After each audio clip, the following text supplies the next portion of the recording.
Today I'll be talking about and covering what I've learned from the module ITX1000 from the information technology course I am studying. Photoshop. I had a great understanding on how to use Photoshop and checking pictures. What I done was I edited Obama's photo by making him look like an evil creature. To do this I used Adobe Photoshop. The tools I used were Crop, Lasso tool, Quick Selection tool and Eyedropper tool, as you can see in the corner. This topic about Photoshop taught me a lot about how to use Photoshop, because it taught me how to crop pictures and add that picture to another picture, and it taught me how to change pictures and make pictures look like something else, like make someone look like an animal and etc. And before I learned about Photoshop, I didn't know how to do these stuff, so it extended my Photoshop skills and how to edit photo skills to a wide extent. Embedded systems. The first group work I completed, which links to the Photoshop lesson, was to produce a video about a smart gadget. My group and I decided to do a wristband which tracks the user's heartbeat and how many steps the user takes. This gave me a really good understanding about smart products and embedded systems out in the electronic world, as well as sensors, because the wristband could read your heartbeat and how many steps you take by the use of sensors. Here's an example of how the wristband would look like if it was out for sale in the business world today.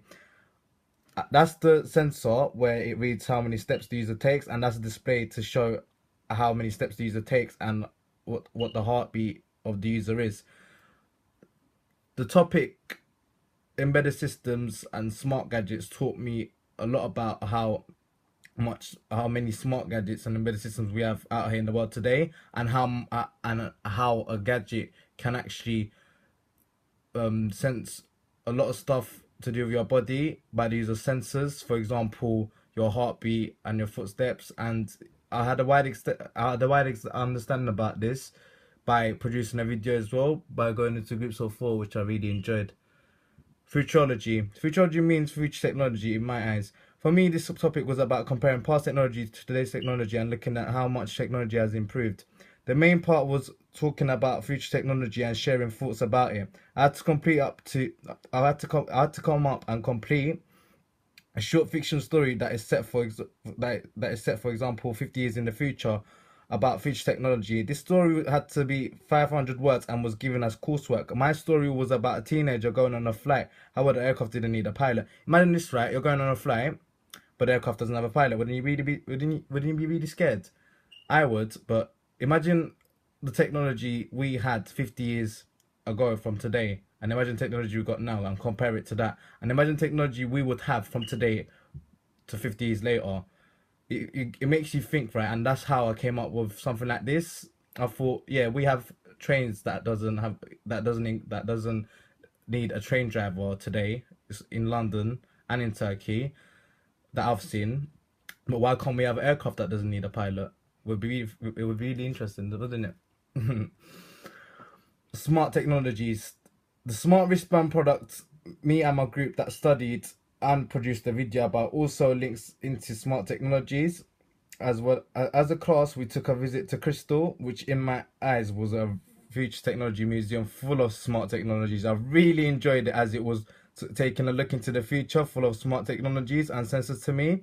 The visit to Crystal gave me a really good understanding about how to keep energy inside a house and not waste it, by letting me build my own house with a variety of material to use and descriptions about them by using virtual environments.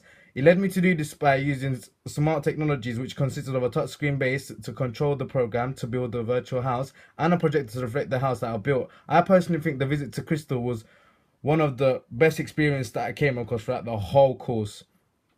As you can see, this is the whole building, and this is where you get to build your own house, and you can select the type of double glazed window you want to use, the type of brick you want to use. If you don't want to use bricks, you can use wood, etc., to build a house.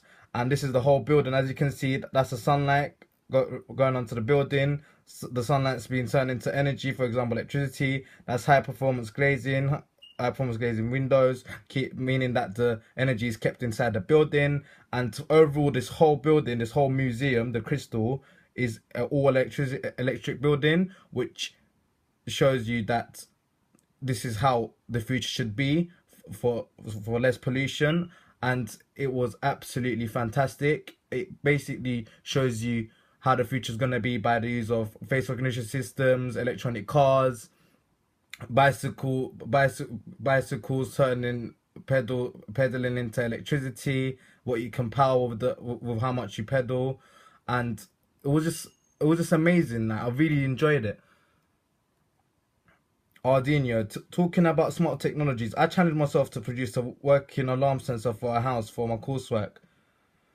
Smart technologies plays a big role in this, as I had to do this by using Arduino software and code the whole process. I also had to use the correct inputs and outputs while wiring. I enjoyed this a lot as it improved my coding skills and taught me how to produce an alarm system with two sensors, which was connected to a motor that I called the alarm. Although it was really difficult towards the end, I personally think it gave me a wide understanding of how sensors, alarm systems, and Arduino actually works. Here's the base. That's sensor one, that's sensor two, that's the LEDs, that's the sockets, that's the Arduino, that's the motor called the alarm. Here you can adjust how bright the light's gonna be, and that's the parking sensor, that's the switches, that's the pressure sensor, that's the red, green, blue light. You can do so much with it, with this stuff, like with this, like it's unbelievable the amount of stuff you can do with it. But I chose to do a alarm system, which was amazing. It just come out to be perfect, and I use these codes, and I also put a video online, which you can check out on my page, where it shows you how I done it, and it shows you the finished product, and I really enjoyed it. It taught me overall how to code Arduino and how to make it work, and it also taught me how sensors and alarm systems actually do work in a household, which really did amaze me. Accessibility. Technologies also relate to accessibility. In this course, I also had to talk about how people with different disabilities can use technologies such as the computer, and what technologies can they use to be able to do this.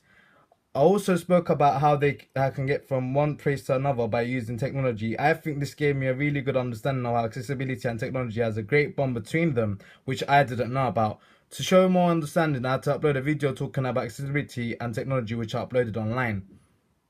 In this video, I was talking about four different people with four different disabilities and how technology helps them get from one place to another, and how technology will help them enjoy their visit to their the desired destination.